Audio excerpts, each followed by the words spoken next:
What's going on, Browns fans? Welcome to our post game regular season recap, whatever you might want to call this, at the end of the season for your Cleveland Browns, coming off of a 21-16 victory over the Cincinnati Bengals, moving your Browns to a final season record of 8-9. Jeff, how you doing, my guy? What's up, dude? I'm doing good. This is typical Cleveland Browns fashion. The game that means nothing, the game that we would actually like to lose, the meaningless game. It was actually pretty exciting, and of course, we win. So that's awesome. Yeah, even though I feel like we definitely gave it our best shot to try to lose there at some points in the game. Definitely not. I mean, I guess a thriller because of some of the mistakes that were happening and how close the game was at the end. Probably the longest I've ever seen a scrum pile go on for, with refs just trying to pull dudes off of each other, and just overall watching that was definitely something to behold. Um, the Bengals not really playing a lot of their starters, definitely not on the offensive side with Joe Mixon, I think, out with COVID. Joe Burrow, obviously, they're resting him, I think. And then Jamar, they wanted to get him the Ocho Cinco, I think, season record for receiving yards, and then they pulled him immediately after that.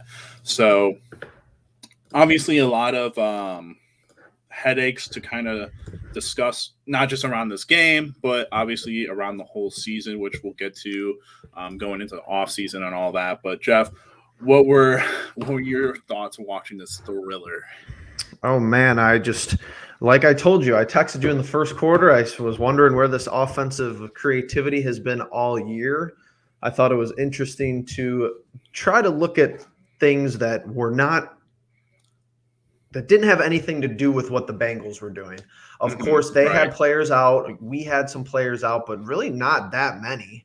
No. Honestly, there was a good amount of people who played for us, and it was more of the intangibles for me. I see more creative play calling in the first quarter of this game from Kevin Stefanski, similar to how he coached last year, I felt. Hmm. And I hear Case Keenum at the line of scrimmage. I'm not sure if they were just going, screw it and just audible whenever you want, or You know just what? On that point, just really quickly, I heard him, but each time I heard him was, "We're okay, we're okay." yeah, I he just was heard saying that. like rewind, and he was like, but I wonder if I think Treader says stuff too. I think our Yeah, linemen say stuff as well, so it's kind yeah, of they tough do. to tell what's going on. Well, they offensive lineman, typically your center will point out who they think the middle linebacker is, and if they think they're blitzing or coming with pressure or whatnot. But yeah, definitely, I love that point that you made, though, that you were watching more for the things that we were doing and not what the Bengals were doing.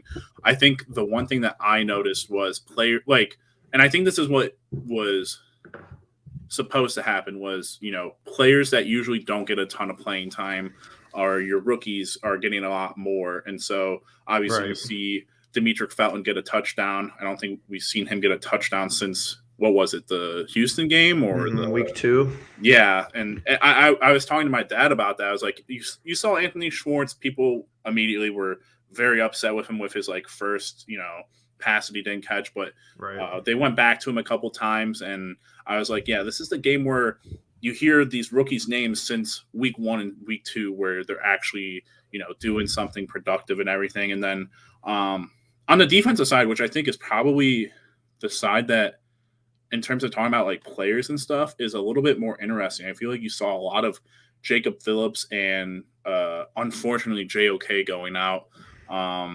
Just a lot of those like players where you're like, oh, they should probably rest, but they're all playing anyway. So you saw that Yep. with Nick Chubb, and even John Johnson came back for this game. So certainly a lot to look at. But what else did you notice out there that you were making a point about?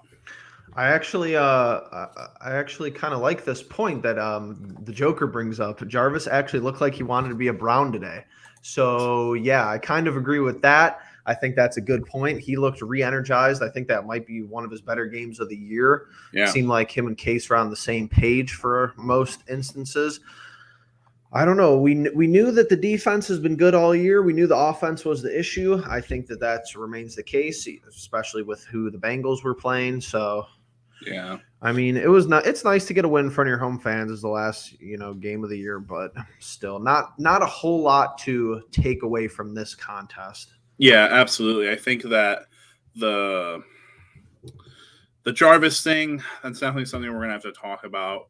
But a lot of just situational things that I think, in terms of winning this game, yeah, I last week I was all about not losing games to lose games for draft picks. But obviously, when you're not really going to get anything out of 8 and 9, what are you going to say that it's just one more game that we won against the Bengals, who are resting certain players and stuff? Like, it would have been different if it was 9 and 8, because then you have the Mike Tomlin like stats where he's never had a game under 500. So right.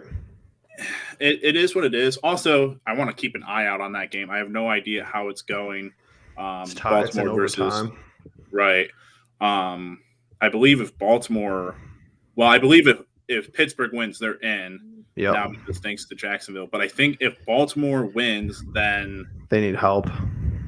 They need the Dolphins to lose, because the Dolphins beat them in the regular season. So, but apparently, if which this is not going to happen, and I would be very upset if it did happen, but if Pittsburgh wins, there's this online conspiracy theory that Los Angeles and Las Vegas are going to come out and just kneel the game.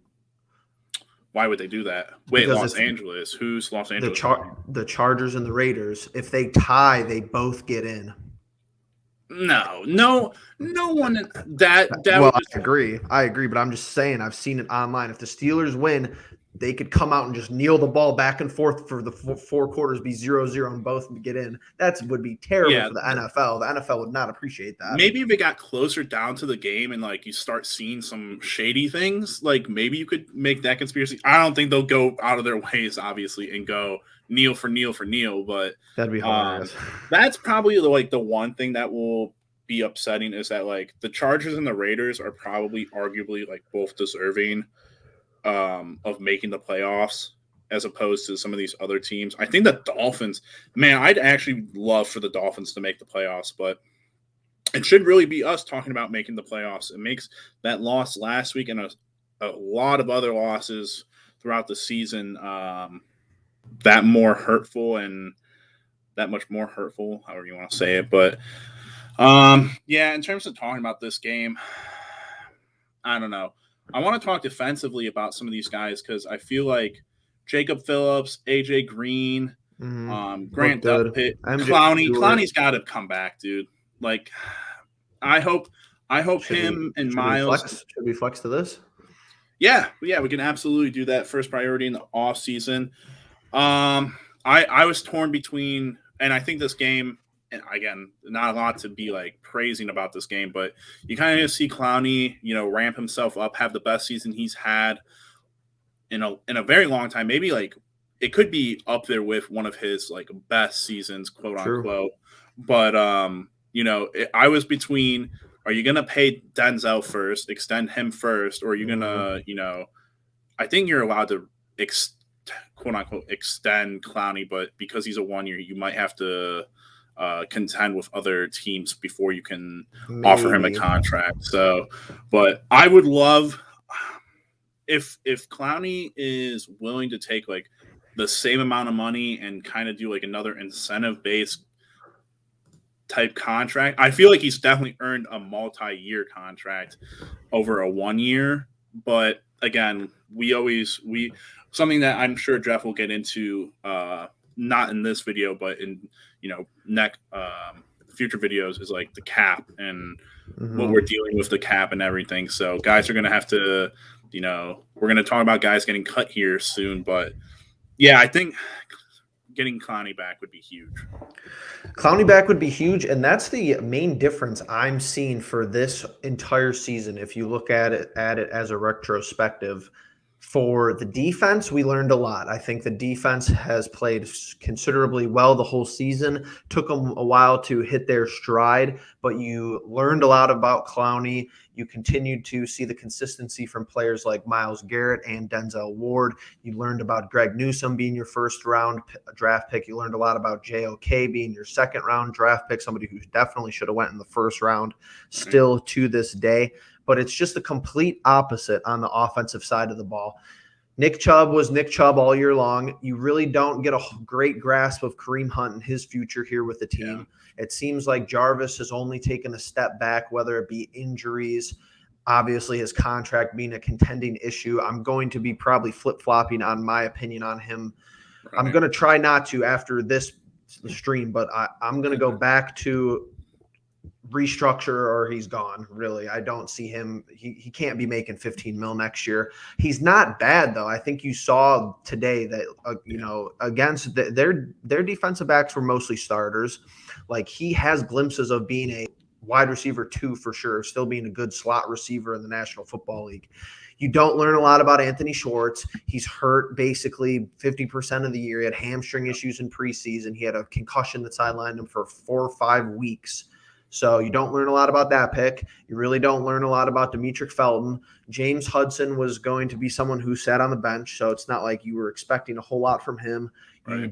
You're in a prove-it year for Baker Mayfield and his contract, and it's a contract year. And I'm going to start saying if this was not a contract year for Baker, I think the season would have been extremely, extremely different just every way around. I don't think he would have played.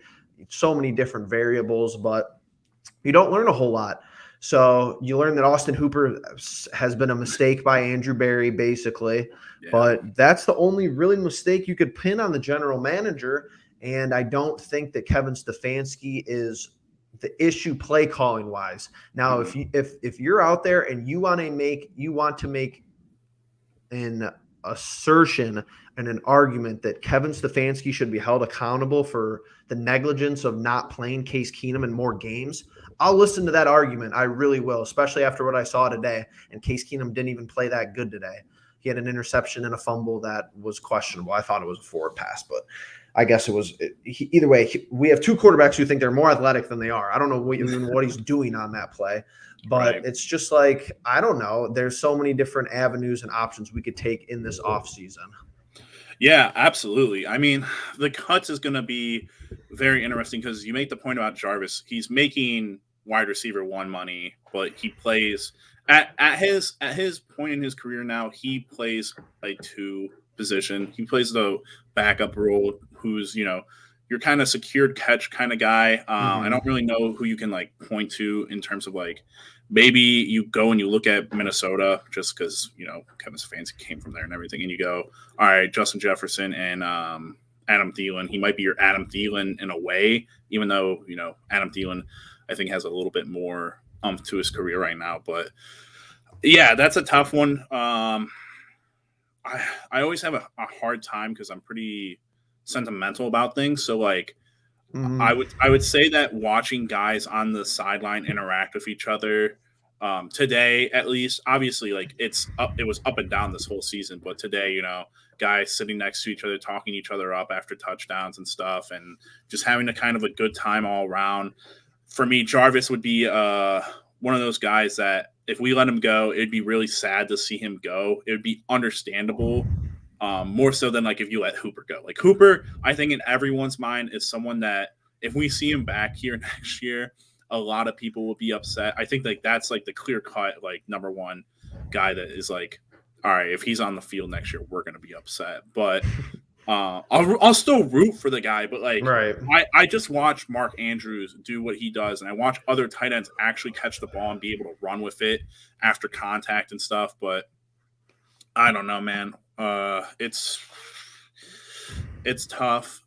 I'm trying to think offensively, like what else could you see? The point that you were making about the running backs was really interesting because I feel like D'Ernest Johnson is a very, very solid number 2 running back when he gets his opportunities and such. And Kareem being hurt all this season, I don't know what his contract.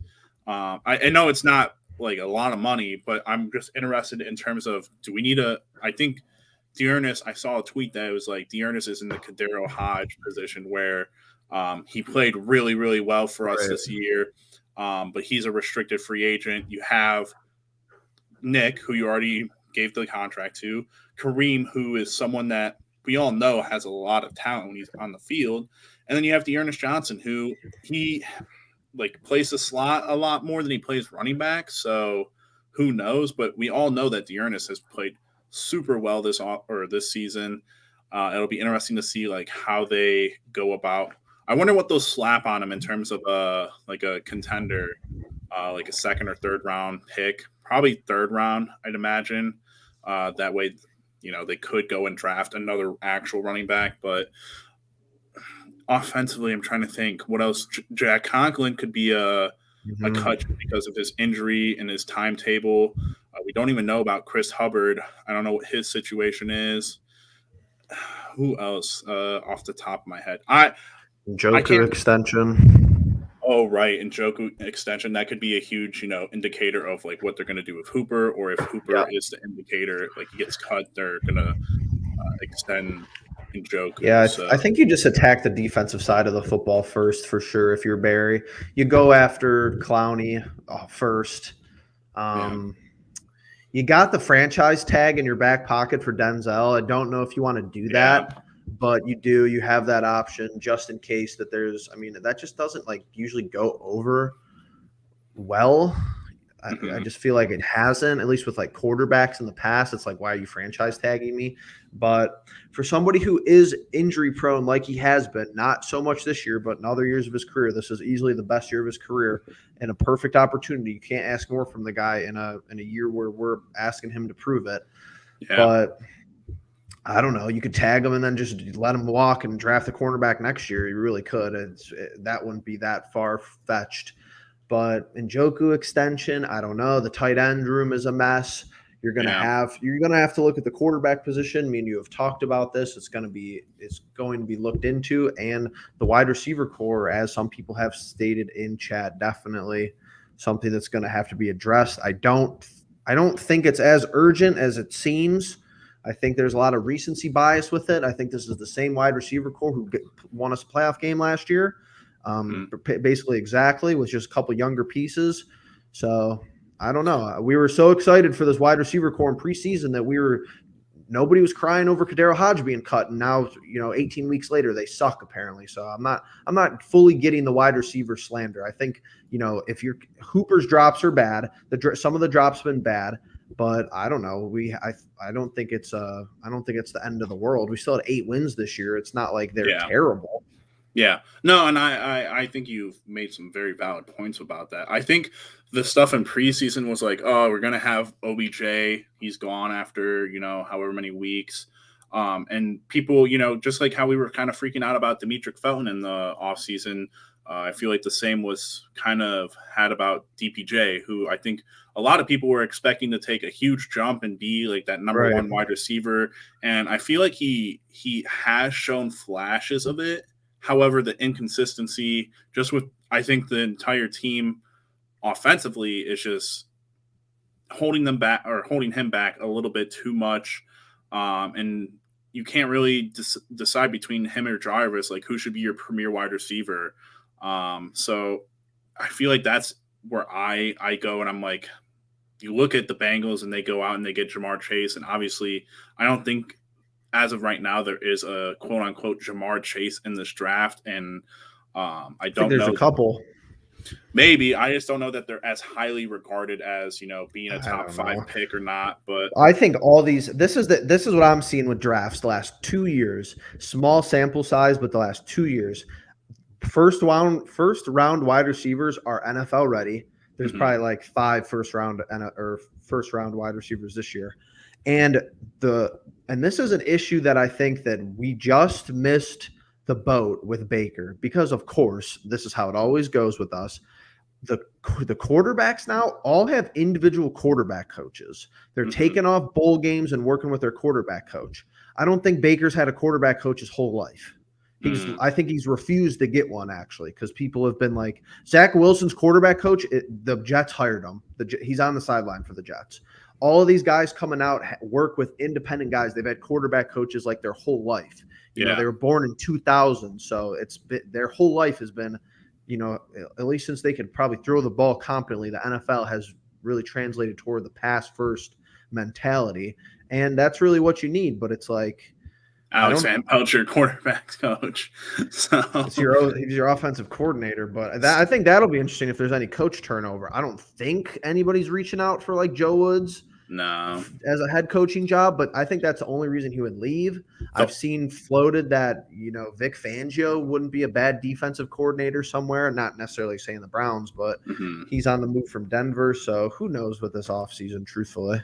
The only thing I've seen in turnover of outside of players is that supposedly we have a GM, like an assistant GM that's, being looked at by teams, like we did with Andrew Berry and such. So definitely, I don't think there'll be any turnover in terms of coaching, at least in terms of your three big positional coaching positions, head coach, OC, defensive coordinator, and all that. So the turnover, it's interesting because we watched the defense get completely revamped last year, or from last year to this year. And the guys that we brought in as free agents didn't even play that well. Anthony Walker, 1-year deal. I think it's very interesting. I think Jacob Phillips fills the Anthony Walker role just as well as what Anthony Walker did with Goodson last Walker year. Might be a goner. Yeah, I just think he gets BJ Goodson, where there's not a lot of actual talk about bringing him back. John Johnson, man, I just can't believe we brought Walker in to be the green dot. We brought both those guys in to play the green dot, and neither of them were particularly stunning. Right. I don't put too much stock into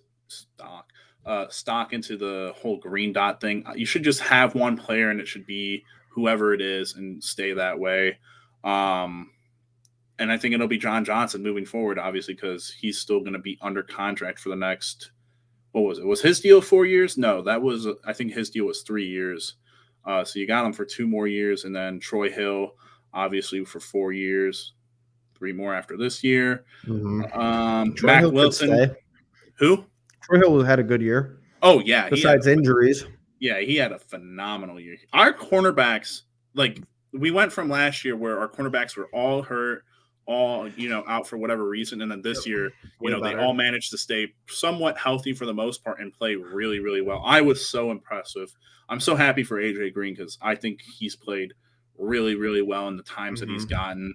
An undrafted rookie from last year, and then there's definitely going to be people who just kind of blow off into the wind. Mac Wilson might be one of those guys. Sione Taki. They might have to make a decision between Taki and Mac Wilson. I think if you would look at it right now, I think they're probably going to lean with Taki because I feel like he plays a different position than. Yeah, I think him and Taki and MJ Stewart, I think, have played good enough this year to hang around for depth.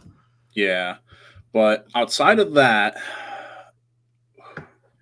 what are we thinking cut? Or we've already talked about cut wise. What are you thinking in terms of just looking at the off season moving forward? What do you think are going to be some of the biggest headlines outside of what we've already talked about, Jeff? Well, I'm just a big proponent that I'm not just brushing this season off. It's not this is a random anomaly season, and we're going to add. This was closer to a normal season than last year was. Yes, last year outside of 17 games. But last year was probably the odd season out, though. Right. Yeah, and I agree. So far for evidence, but it's this is everybody. This is organizationally wide. The only person who gets an A grade for this year, and maybe a high B+ is Andrew Berry. Everybody else is below that. We're not going to run it back next year with the same way that Kevin Stefanski, operated this year. There's going to have to be some adjustments. That's why I know you think the most likely scenario is Baker come back and being the quarterback, but it's just for reasons, just because we don't want to get any better. That was the worst. You just said that with the cornerbacks, that was the biggest issue last year. Andrew Berry went and got a quarterback. Total fix. It was pretty simple. I'm not saying that that's going to always be the case. It's not that easy to replace positions, I feel like, maybe compared to a defensive back. But it's not, I'm not going to be here in 6 weeks and I'm seeing stuff out of Berea and the Plain Dealer that, we just got to get healthy and we just have to put everybody on the field and maybe our schedule will get a little bit easier and just Baker's going to have the best year of his career again for the third year. I'm going to be hearing that. So, it's not going to be all sunshine and daisies next year. People's jobs are on the line. They were already on the line. They're on the line this offseason. If Stefanski has another stinker, good luck with that. Good luck defending another missed playoff opportunity. That's what I'm thinking. This Here's my roster thing is with too good. Here's my thing with the Kevin Stefanski argument, because I thought that was an interesting point that you were bringing up. All right, let's say that Baker is gone this season, this upcoming season. So he got 4 seasons to prove himself. I think in a fair retrospect, you have to do the same with Kevin Stefanski. No matter what next year ends up being. I think depends though. If next year's a total, mess. But this is an 8-9 season, so you're really close to 500. You're really close to 500. I know it's not the argument, but you could also just make it that Baker was hurt and he played a hurt quarterback. I'm trying to make the argument for Kevin Stefanski, by the way. So something I don't think we've really agreed on all season, but I'm not. It's not that I like hated or that I was really disappointed. I was disappointed, but I wasn't like to the point of like, all right, it's all on Kevin Stefanski. There's obviously Baker played awful, and I think there were stretches of just games where certain players played bad. I think Nick Chubb had a couple of games, 3-game stretch where he didn't play particularly well. A lot of other players, obviously our offensive line, which was one of the biggest talking points we had about being just like it was a top tier all season, all off season long, and all that was we had to swap guys around, figure things out, and all that. But I think it's only fair that Kevin Stefanski, with the record that he has a winning record right now as a head coach, and I think that I don't think you see a lot of that going away anytime soon, especially next year. I feel like even though I understood what you were saying about potentially getting an easier. Maybe not. He won't get canned after next year, but like there's going to be off-season talk after next year. Like if he should be calling plays and stuff like that. They're already talking about that. They were talking about that 10 weeks ago. Yeah. So, but we're at the point where, and if you put your tinfoil hat on, I don't hear a lot of positivity coming from people who. Well, let's say this. Maybe not. I don't hear negativity, but I hear stern rhetoric from people who have actually played competently this season. The whole season got thrown away because Baker has 9 million injuries, and that's all they talk about. He's not the only player on the team. He's not the only player to ever be in the franchise. I'm going to be honest. Myles Garrett, how long do we have with him? How old is he? 27 soon? 26, 27? He said, the coaching staff doesn't adjust, and we're not playing very well on offense. Things just get out of control so quickly. We know this as Browns fans. If Baker comes back next year and plays bad, and we play bad, how long till Myles Garrett's like, I want out of here. I only got 2 or 3 years, left in my prime before I'm about 30, 31 into J.J. Watt territory. Then what? You can't sit here and be like, let's just hope that the roster we had this year comes back and plays better next year. I'm done hoping with these things. I want people to come in, and I don't want it to be all about them. I don't want to see him in between plays when he throws an incompletion. Then I have to see him on the Progressive commercials, and it's just a big mess. I think that the fans deserve better. That's the first thing. The fans deserve better because this was not the type of season that we ever should have had. It reminds me of 2019 all over. Yeah. And I'm going to be honest, if you're I just don't know how many people have watched the Browns like their whole life. Like I understand they stink or they have stunk a lot. And Baker, the first game Baker came into since then has probably been the most exciting Browns football in the last 2 to 3 decades. But it's like, I just think people who are ride or die with Baker, he could never get moved. Let's not even think about it. I just don't even really know if they love the team that much. I think they like Baker, and Baker got him into watching the Browns. So if you're not open-minded about it, it's like Andrew Berry's not going to be sitting there like, especially with these reports coming out today. And we're getting into this, so let me change banners. But these reports, we got the Mary Kay report this week, and then we got Ian Rappaport report today. Right. I'm not doing nothing until I hear Andrew Berry say something. I don't even care what Kevin Stefanski said. What is Kevin Stefanski going to say in the exit meeting? Oh, we had a terrible year and me and you were, not on the same page the whole year. Maybe we'll see it next year. No, he's going to be like, he wasn't even our quarterback today. Case Keenum was our quarterback today, but he's going to be like, you're the quarterback moving forward. What is Stefanski going to say? He's not making the decision. Might have input, but it's like, I don't know. We got swept by the worst Steelers team in Big Ben's career. This is Yeah. the worst Steelers team in the 18 years Big Ben has been in the league, and we couldn't beat him once. No, and Jeff, honestly, I mean, all credit to everything you just said, because I was one of those guys who just definitively always defended Baker for the most part, but I watched this season. I know what that means. I know what it means. Me saying that he's likely your 2022 quarterback, starting quarterback. That's a realistic option, though. But people legit think he might. Like, people are like, there's no way. People are going around saying 100%. I could also see us trading him. I could see a swap for Derek Carr. Like, it's not but the problem with that is, like, it's not a problem as in like the swap itself. It's a problem in the sense that if the Raiders lose today, then it could be a likely thing. If they win today, he's somehow taking them to the playoffs in a year where they lost their head coach and a lot of, their number one wide receiver goes to jail and all that. So, they have a lot of things going on over there, and it says a lot about Derek Carr as a person and as a player. And I think that like outside of like, in terms of when you talk about trading for a quarterback, I think, outside of him, he's your most realistic and actual upgrade at the quarterback position. I have a lot of respect for Derek Carr.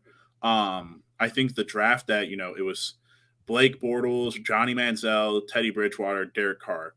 Well, I'm sitting here thinking that two of those quarterbacks could still be Browns quarterbacks next year, realistically. But on the other side, I think it's going to be almost impossible, not almost impossible, but hard to trade Baker because of everything that's going on around him. He has to go get surgery, rehab, and all that, along with the $18 million that he's got with his contract. So I think that's a tough situation. I think the least likely thing for me is that you see a rookie quarterback starting as your quarterback next year.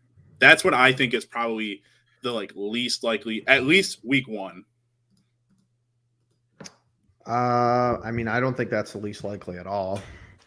But I think there's a lot of things that are evenly likely. I think a rookie starting week one or somebody else starting week one is evenly as like. I think it's like a 33% split basically down the middle. Baker starts week one, rookie starts week one, or another guy starts week one. But that's what I'm saying with the quarterback coach. Like, a lot of these guys are ready to play. Joe Burrow was ready to play from the get-go. Obviously a generational talent. I think Trevor Lawrence, he's in a tough spot down there. So maybe they should have sat him. I don't know, but it's like you can't sit Trevor Lawrence. So a lot of the things that come up with the quarterback position is, where are they going? This is something that I've learned and agreed with from you from the get-go. Because if Patrick Mahomes comes to the Browns in whatever year that was, 16 or whenever he got drafted, is he in the Super Bowl twice? Probably not. If we draft Lamar instead of Baker, does Lamar have an MVP? I mean, maybe, but do we have two playoff wins? I'm not too certain. We're not that franchise though. People think we're going to suck if we get rid of Baker. There's no evidence for this. Case Keenum won 2 games this year. Right. It's just a fact. We were 2-1 without Baker. We were 6-8 with him. Nick Mullins almost won a game for us on having 2 reps in practice and almost beating a team that could make the playoffs with the win today. So it's like you were a couple plays away from being 3-0 without Baker. Granted, you were a couple plays away from being 8-6, 9-5 with Baker. A couple plays he could have made, a couple plays we shouldn't have made. The Chiefs game, the Chargers game with the defense, Jamie Gillen, multiple factors.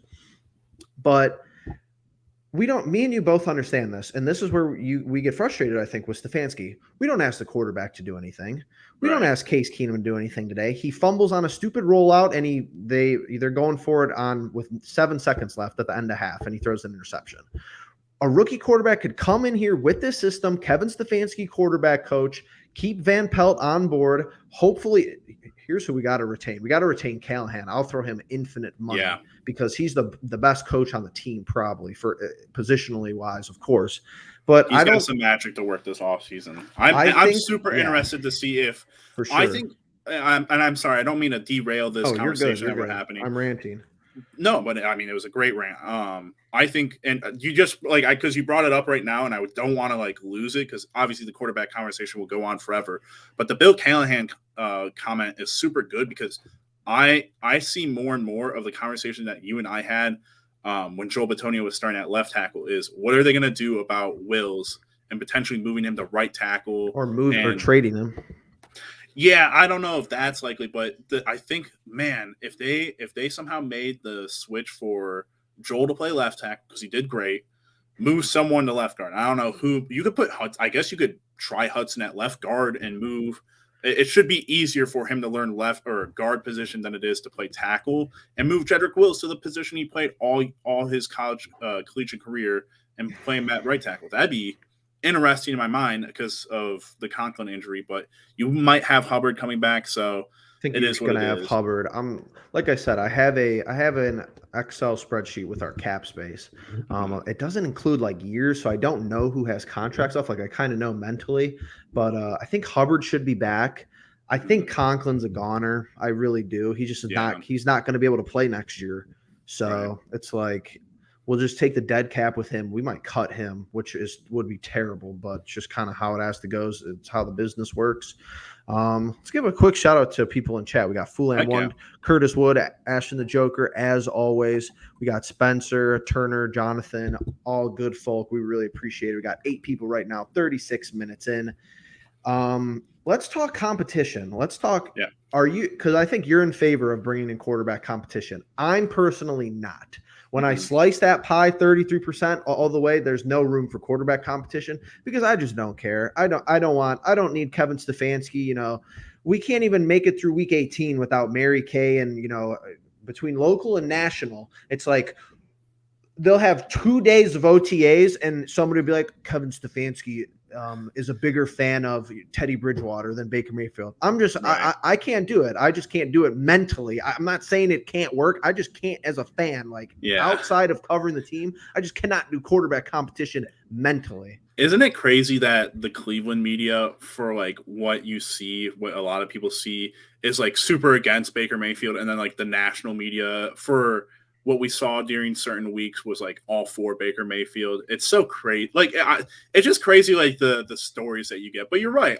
My thing is, I don't think that I ever really said that I wanted competition. What I always thought would be an idea is the idea that, if Baker's here next year, he's definitively going to be your starter week 1, whether he plays well through however many weeks it would take if you bring in a rookie quarterback. The problem is, I think where you were making the point about there being controversy or competition is if you draft a quarterback, I think round 1, I don't know, maybe round 2 even could be seen as a slight against Baker or in his eyes.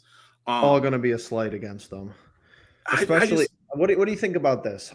Curtis Wood suggests Huntley or Jameis Winston, have them compete for the job. How do you feel about those 2 names? I don't like either one of them. I think Huntley's probably more interesting than Jameis. Listen, if you're really upset with how Baker played this year and in his second year, you're definitely not going to want Jameis Winston. You're definitely not going to want Jameis Winston. Huntley at least showed that. My thing with Huntley is he's a product, and I'm probably going to catch a lot of flack for this. He's a lot of product because of the situation he's in. He's in a very good situation in terms of who his coaches are and who that team is. But I think he'd be in a similar situation with us. We played them good 2 games this year. We played them decently. They blew us out. They blew us out. Maybe 2 back-to-back years. But and it's we really should have swept them. I think Huntley did well for them. I think he did as a passer. He was doing pretty well. He was doing some pretty good things, but I don't know. I'm super we haven't seen what Pittsburgh's done with a new quarterback because Mason Rudolph played did he play a lot last year or 2 years ago? And people were up in the air about him. They didn't know how to feel about him. But with the Ravens, it's man, you can almost you watch Joe Flacco take that team to a winning season until he got hurt, and then they put Lamar in, and Lamar took them to the playoffs. Lamar's taken them to the playoffs since, and then you put Huntley in, and Huntley, with weeks of preparation, has looked good. And I think Huntley is imagine if Case Keenum got all of our practice reps all year. Right. I'm just interested to see how they would handle that. I'm more of like, I think what you were getting at with like how much we ask the quarterback to do. Teddy Bridgewater would be like that. If you're like Baker needs to be Sure. gone, Baker is gone. I don't think you sign anyone and be like, all right, this guy's coming in and competing with Baker. I think like if any of that happens, then we're in like a really weird situation. However, if Baker is already gone for whatever reason, or and we didn't get a quarterback in trade for him or whatever he gets cut, I Mhm. think Teddy Bridgewater is that quarterback that does exactly what Kevin Stefanski asks of a quarterback, and he does it well. Well, here's the thing, Curtis. I don't think James. I'm not. I didn't think James played that bad this year. I think he's got Sean Payton, of course, and that's an easy system down there. Of course, with a good defense as well. But I would sign Huntley and definitely trade Baker. Just due to money. Simply due to money. It's like It's a business. It is a business, and that has to be prefaced by saying there's a premium on the quarterback position. This has been ever since Mahomes 45 million. Mahomes was the pioneer of this. You pay more for your quarterback, even if they're not, very good. You just have to. The market is exceptionally high for them. The top guys in the league right now are making $45 million. If Joe Burrow has another season next year like he did this year, Yeah, you're looking at like probably 55 to 60, yeah, probably for like 4 years. They'll give him, with the cap going up, they'll give him 4 years, 200 and something million. yeah. I They'll can't go even do nuts. math. I can't even do math. It's so much money. But think about it like Walmart. Think about it like your local grocer. The CEO is doing the most and he's making the most money Right. in theory. Your lower level employees aren't making as much money. So this year Baker's not making that much money. But if he was to play next year, he will be right now, unless you think we're going to go get Devontae Adams for 18 to 20 million, unless you think we're going to go get Chris Godwin off of an ACL for 18 to 20 million, any wide receiver, etc. Baker Mayfield is going to be the highest paid player on offense next year. I'm not letting that slide. That's why people say, there's nobody, which is it. You could be right. There could be all stinkers in this year for quarterback draft. But if we draft a guy in the first round, I understand you're giving up your first round pick. But Kenny Pickett will come on our books next year and make $660,000. We just saved it. And Baker's contract's actually closer to 19 million. I think Jeff, it's like can you just clarify? Are you so if we cut him, is it trade. We'd have to trade him. have to trade him? We need Okay. somebody to pick up his salary. That's the contingency. We'd have to call Denver and be like, hey, we're trading you Baker. You're going to pick up his salary. We'll get less in return. We're still going to get decent. I think we can get more than what the Jets got for Darnold, I would hope. And Yeah. Darnold, they got 3 picks for Darnold. Can't believe that to this day. And that's exactly what they did. That's why people are saying that it's, why are we even talking about this? He's on the 5th year. Well, Darnold was on the 5th year too. Then they traded him. They already exercised his option. So there's your precedent for that. But Baker's like, why would we pay? Why is the highest paid player on offense not even a top 5 player? He's not even a top 5 player on offense this year. There's 3 linemen, a running back, and there's 4 linemen probably that played better than him. I think Ernest Johnson had a better year from him. Like, you can't have we need to pay people accordingly in this business. Andrew Berry knows this. That's why the Hooper deal looks so bad. It's overpaid. That's why people say the wide receivers are so bad, because they're what they make. So It's not replacement as far as skill. It's replacement as far as equivalent value. That's why when Case Keenum comes in and turns the ball over twice, you go, well, he's only had 64 career starts in his life, and he plays once a year. So It's like I hope a backup, I hope Baker could do better than our backup. Right. A lot of times this year that wasn't the case, though. Yeah. In terms of like when you're talking about getting the maximum amount of value, I don't know that you're going to be able to do that this offseason, because listen, we're just sitting here at home, twiddling our thumbs in the way that, we don't know what's happening inside of the organization. We don't know what Andrew Berry's actually thinking. He could be reading the reports. He could be listening to the Manning cast or whatever. I saw a bunch of people going off about the Manning cast last week, but he's got decisions to make. He's got people around him. Sure. I would hope that he and whoever he makes off, signings and draft picks with, I'm hoping that, Kevin Stefanski's in the room giving input and they're taking that input as a serious contender. I don't know.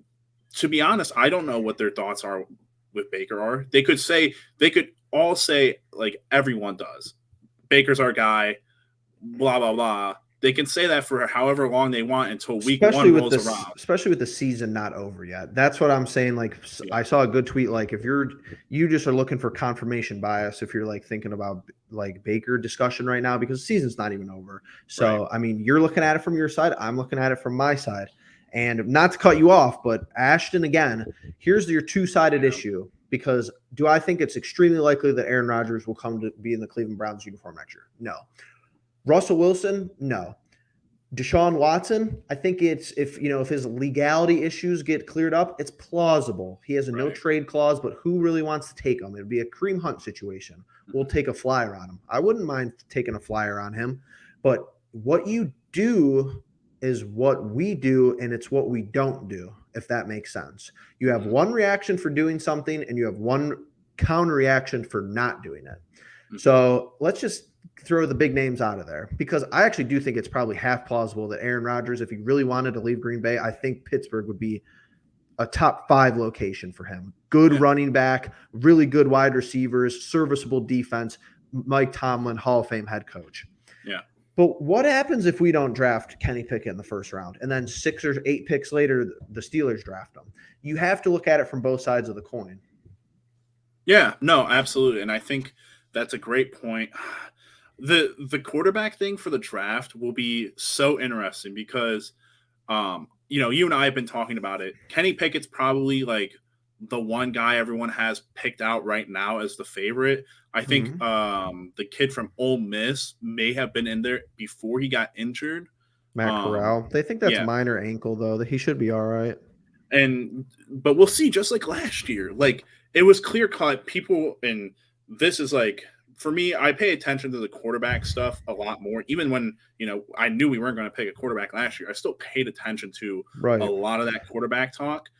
Trevor Lawrence was being praised as the best quarterback coming out of college since Andrew Luck, and I thought that was blasphemous. I was like, there's no way you look at, and obviously everything is hindsight 2020. I could be singing my own praises right now, looking at Trevor Lawrence stats, but then I'd be going against all the things I've always said about that. Trevor Lawrence, he ended up in Jacksonville, a team that legit only won one game last year. And what did they do? They got Urban Meyer, probably the worst head coach hiring ever. Yeah. And what did they do? They drafted a running back with their second pick over the guy that just had 1,000-yard season. They didn't do anything to help Trevor Lawrence offensively this year, I think.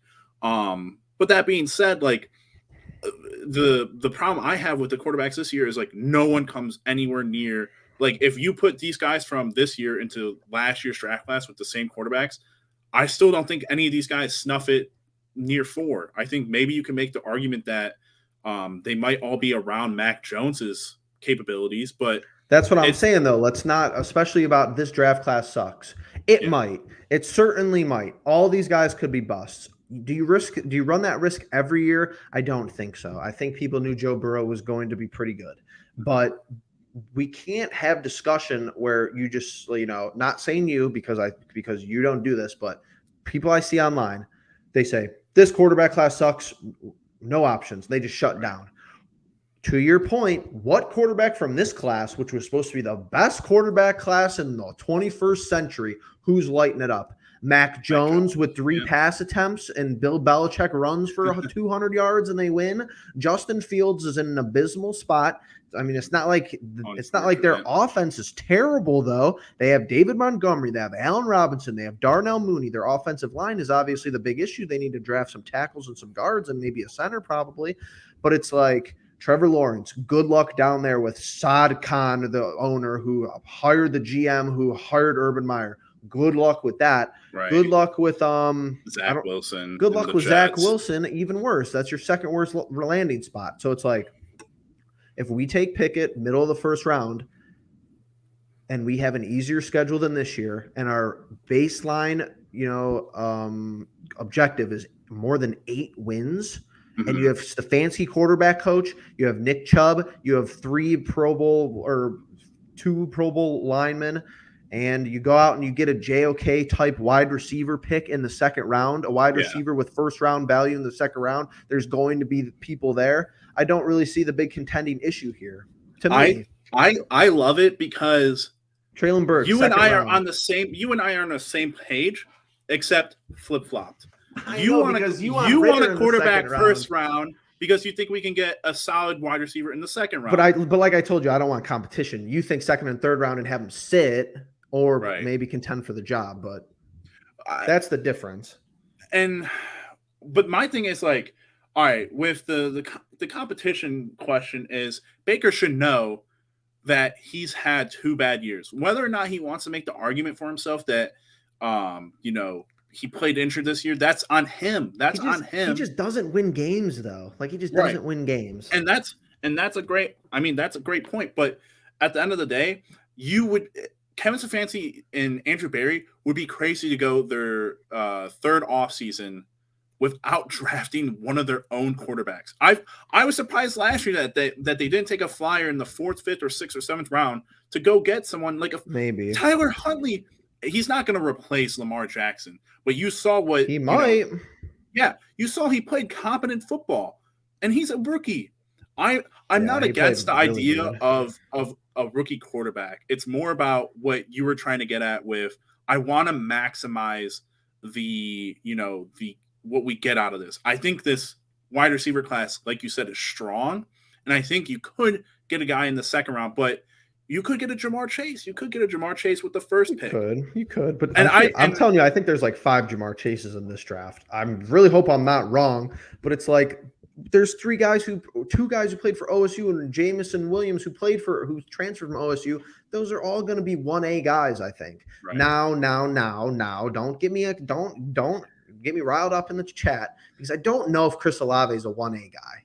I think he could be. I think he would be better, and I think this is what's going to actually happen with him, which this is why I don't think Olave is our guy if you want to go wide receiver first round, because I think he would play exceptionally better if he went to a team with like a semi-competent wide receiver 1 already. And I think that's where he's going to go. I think he's probably going to be 20 to 30. So a team like Minnesota might draft him and maybe get rid of Thielen. Yeah, exactly. So something like that. That'll be see Ashton. I think there are 5 Jamar Chase in this draft too.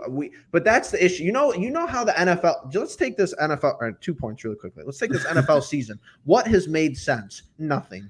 So I'm not taking that into account for the draft. And I told you 3 weeks ago, I'm not watching pro days. I'm not. I'll check 40 times and I'll look at their cone drill. I'm not watching any quarterbacks. I don't care. I already have my mind made up on the quarterbacks. I go Pickett 1, Corral 2. I think Malik Willis is a flyer, Lamar Jackson player at 3, Ritter at 4, and Sam Howell's miniature Baker Mayfield. Don't want him. I think he looks like I'm same height Baker Mayfield. Don't want Sam Howell out of UNC and the ACC like a Kenny Pickett. He's from the ACC. I'll take the best ACC quarterback. But we say this now, all the wide receivers are going to suck and all the quarterbacks are going to be Hall of Famers. That's how it's going to go. Some of them are going to be busts. Absolutely. That's how it'll end up. And for a first round pick, let's just say we go quarterback, hypothetical world. And I need you to answer this truthfully. And it's not you admitting I'll try anything. my best. This Browns franchise right now, if we were to draft a first round quarterback, is this Browns franchise closer to the Chiefs franchise when they moved off of Alex Smith and picked Patrick Mahomes, or is it closer to some Browns front offices in the past who picked Brady Quinn, Johnny Manziel, and DeShone Kizer? It's definitely closer to Kansas City. Exactly. That's my point with the first round quarterback. Probably. And I think you're very validated in your point too. I think it's a really reliable thing. I'm obviously on the opposite end of what you think in terms of the quarterbacks, at least with Kenny Pickett. I think the common ground between you and I is that Kenny Pickett is probably the number 1 quarterback. But the problem I have with that is that I don't think there's a separation between Kenny Pickett to a Desmond Ritter. Yeah. And my problem with all the quarterbacks that you listed outside of Ritter is that, and I think Pickett's 6'3". Yeah, 6'3". All of them are 6 foot quarterbacks outside of him and Ritter. And I just keep going back to the point 6'2", with 6'3". I think Pickett's probably going to be able to make a lot of good plays as a quarterback in a good system. I don't know that we talked about it, we don't know that there's going to be a top 10 quarterback because teams that are drafting in the top 10 there are teams that have 2 picks like the Giants and And the Giants are running it back with Daniel Jones, so apparently, allegedly. Yeah, and see that's an egregious thing. Like people could argue that running it back with Baker is an egregious thing. Right. But it's interesting because I think outside of Pickett, and I could be wrong, you could be absolutely right where you're like, all the quarterbacks are just really good. I just think that in terms of the Kevin Stefanski offense and the play calling and everything, a Desmond Ridder, like you don't want to draft someone that's close to Baker Mayfield, right? Like you said, Sam Howell, absolutely not. Please no. Right. Matt Corral, I think it's like 6'1". Like no, I don't want to be drafting. If anything, you want to go with the complete opposite of Baker Mayfield, and you want to go with like a guy that's 6'4", 6'5", who's a big dude. He can see over the line and just be a complete opposite to Baker because you don't want to replicate what you've got if that's like the argument you're trying to make. Pickett. Well, I think Baker's like 5'11", but you know me. Yeah. If someone's a true 6'3", but there really is no quarterback who's like 6'6" in this draft. Right. 6'5". Right. Ritter's the tallest of the bunch, and he's I think him and Pickett are the same. Yeah. Ridder 6'4", Corral 6'2", and Pickett 6'3". Yeah. But in terms of their play and in terms of their, from what I've been able to gather, none of them even come to the Mac Jones conclusion of like Mac Jones in a system is a good quarterback. Like we watched, but I could just be wrong. I could just be, not seeing it as much as everyone else. I tried to watch. Just knew they weren't going to ask him to do a lot though. Right. But there is a slight difference between the New England.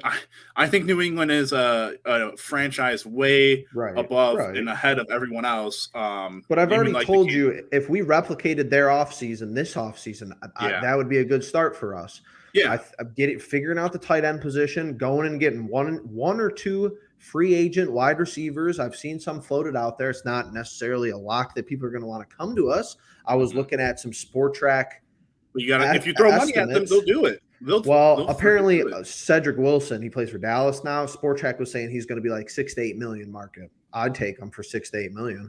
But we're not, like I said, you can't be like, but not that I've seen people bring this up, but if you don't think we're getting Rodgers or Wilson, we're not getting Devontae Adams. We're not getting Chris Godwin. And there's no evidence to say that would even be smart. Right. And back to the draft, my draft point of view, because this is where me and you agree for this season, and then you want to draft wide receiver first, and I want to draft quarterback. Yeah. Me and you agree we were good quarterback play away from being in the playoffs this year, maybe winning the division. Yep. So I am of the belief that I don't think a first-round wide receiver fixes the whole offense. I really don't think it does. If you say, if we were talking, maybe if we had one great wide receiver, we'd be in the playoffs. We haven't said that because it's predicated on the quarterback position. People could get open all they want. I mean, you saw OBJ get open for however much of that was true and that was false, him maybe freelancing routes, his dad and everything with that. People have been open. So it's like, does a first-round wide receiver help a lot? Absolutely. It would help a lot to get Garrett Wilson, Jameson Williams, anybody really, literally anybody for the first, 30 picks. But I don't think that's solving the whole offensive scheme, really, truthfully. No, and I think you're right. I think that to make that point, it's just hard to watch Joe Burrow last year struggle with the wide receiver core that he had. And then, they go out and they make the pick that you and I thought was a complete bunker. But they played together in college too, though. We should have knew that pick was better. Right. I think going out and getting a first-round wide receiver helps whoever's going to be in that position of quarterback moving forward. You made a point where we could draft a later-round quarterback and have Case Keenum play. I think a first-round wide receiver will help Case Keenum out no matter what. We could go wide receiver first to trade Baker, give Keenum a 1 year, draft Ridder in like the second round. Could do that. I would sign up for that. Right. I think that's a possibility. I mean, you even made the point about, Cam Newton last year or this past year with the Patriots where they Mhm. brought Mac Jones in. Yeah, I that's the don't know issue. what they were telling Cam Newton in terms of, hey, you're competing, or hey, you got the spot, but that's a polarizing guy that I think, if you're going to bring a guy in and be like, hey, there's competition, then that's when you have problems. But my thing is, and I know what your point is about bringing in a first round quarterback right now is that you think, and you're probably right, is that we could go to the playoffs this year if we had, the system set up for them. However, Mhm. I do think that we talked about having good quarterback play. Baker was hurt. He didn't play well, but still, he was hurt. I think that's why you're going to see them just roll with him next year in terms of what he was able to accomplish last year in that season. I think that was a good season for Baker. I think if you look at Ryan Tannehill, I think it's crazy that people are, really upset with how, or not upset, but when they're like, oh, Baker's last year wasn't good. If you look at what Ryan Tannehill's done this year in comparison, Well, yeah, he took his team to the first seed without Derrick Henry for half the year. right, but I look at hear all these things about how Baker's not as good, or Baker's just as good as Tannehill and just as good as what's his face, Kirk Cousins. But Tannehill's the first overall seed, and Kirk Cousins' numbers are light years better than Baker this year. So it's you could think these things you right. might have merit, but with the evidence just doesn't stack up.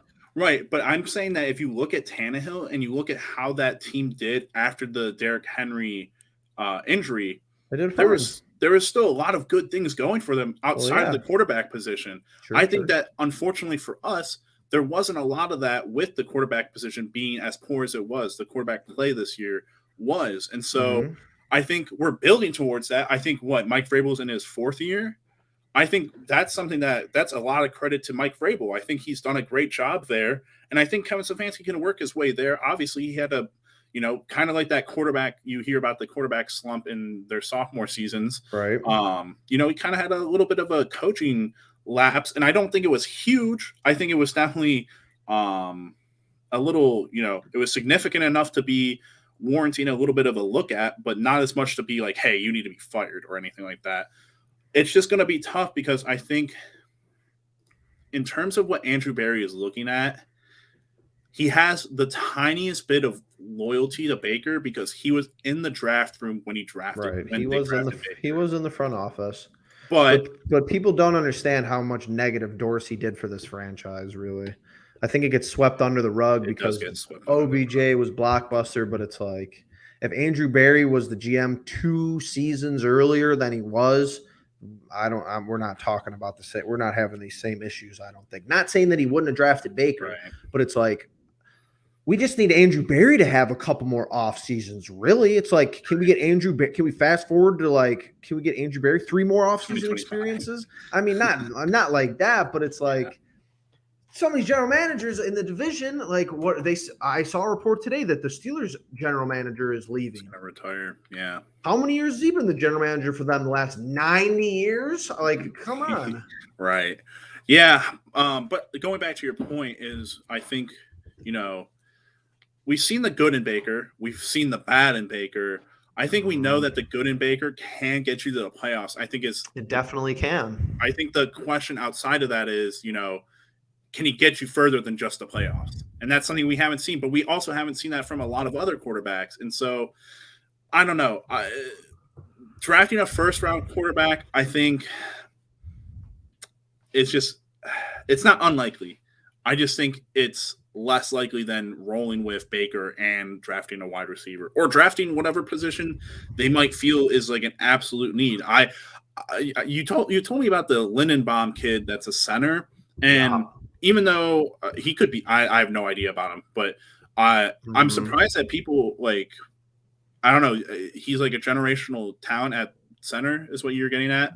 And you could be just all right, if that's the case, draft that guy and let Treader go and do whatever with Nick Harris. I think that's a possibility, really. Yeah, but I was impressed with Nick Harris when he played. I thought he did a good job. But JC Treader is just a surefire, you know what you're getting out of him kind of guy. So yeah. Definitely that's low percentage.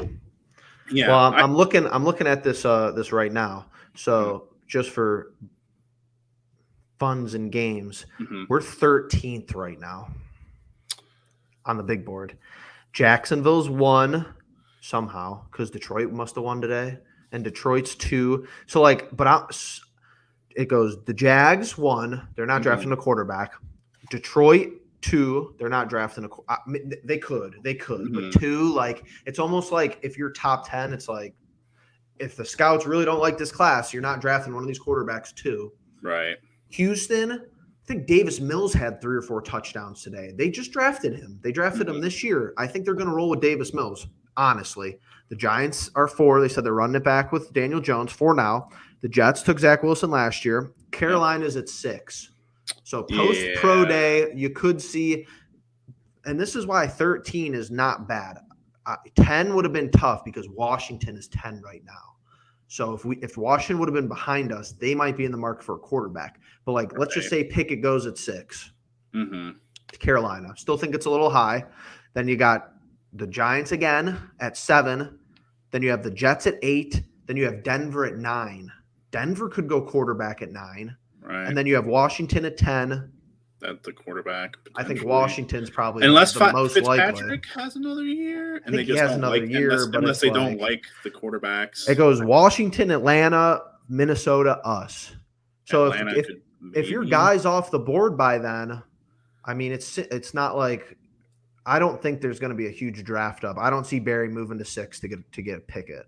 Could be wrong, but if you're at 13 and that's why this offseason is going to suck, dude, because it's going to be like sit on your hands for Baker probably. And if 13 comes around and Pickett's there, he might pull the trigger. And if or Corral, whoever he wants. But if they're not there at 13, it's going to be like, all right, wide receiver. And then what do we do?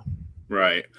I mean, that just sounds so, but like what you just said, like there's 3 teams in there that you can make an argument before we draft that would go quarterback, and it's like, should they even do it? Should they even like especially risk at it? 2 or 6? Like Washington's that team that like I think makes like a lot of sense when you compare the situation. Is like they could probably go quarterback if they really felt like it. They have Ryan Fitzpatrick sitting there after he got injured for the whole season. They watched Tyler Heineke.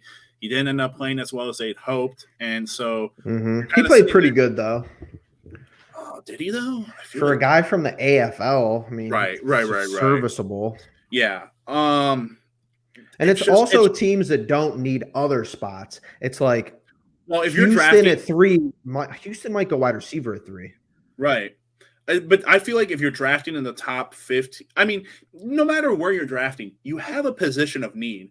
It's just a matter of like everyone knows the quarterback position is the position of like end all be all, whatever you want to talk about. Right. And, the fact that we're talking about like, all right, Carolina, are they going to take Pickett just out of the like sheer necessity that they don't know what's going to happen in free agency?